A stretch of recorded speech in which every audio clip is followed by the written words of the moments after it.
Aziz ve muhterem kırındaşlar, dünyanın her kaysi caylarında Şarkı Türkistan vatanimiz ve Şarkı Türkistan'daki halkımızın hürlük istiklali için mücadele kılan, hareket kılan dünyanın her kaysi caydaki aziz kırındaşlar. Bu Tayland hükümetinin, katil hükümetinin bizden 48 kırındaşlarımızı Xitayga kaytırıp atkanlıkının tamam elbette ökünümüz, elbette bizdeki küçümüzden yetmegeldi ki her ne kadar dua kıldık, nurgun namayişlerini kıldık, nurgun devlet ve içtimai teşkilatlara her türlü bisim kılış arkalık bu kırındaşlarımızın kurtuluşu için her türlü hareketlerini kıldık. Ama gördük ki maalesef nurgun insanların, nurgun devletlerinin özünün çıkar menfaati, özününki köz aldığındaki menfaati galip geldi. Maalesef Tayland hükümetine ismi güçlük gelmedi. Ama biz bu mücadelemizden asla vazgeçmeyimiz.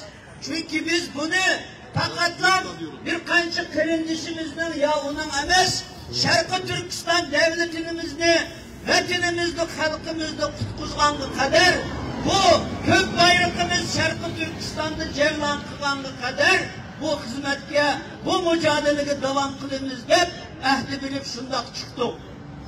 Cenab-ı Allah Kur'an-ı Kerim'de boş kalmanla, herkes özenli koyvatmanla, herkes rengi patmanla, eğer sizi davayınlarda sadık kişiler bolsanlar, çokum kalbi kılan, üstüge çıkıdığan boğan kişiler, âli kişiler, kalbi kılan kişiler, aziz kişiler sizi bolsular deyip Cenab-ı Allah bizlerge vaadi vergen.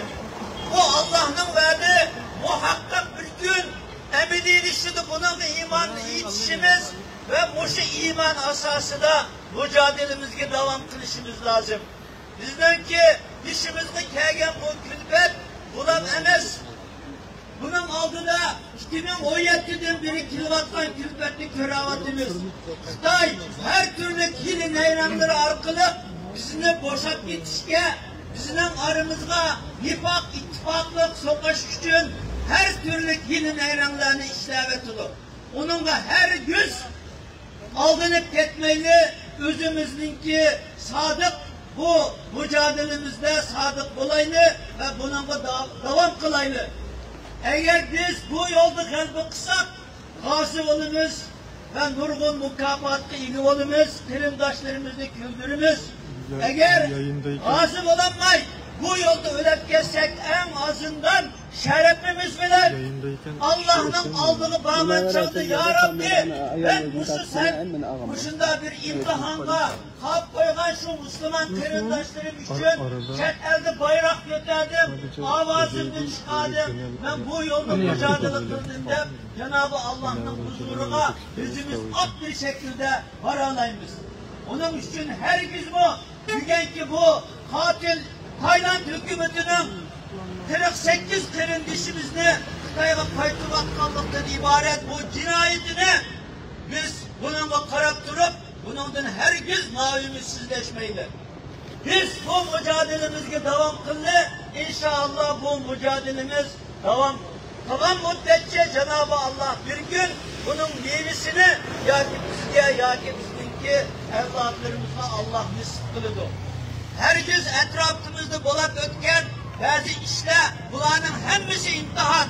Bazen özümüzün işçide imtihan bolumuz.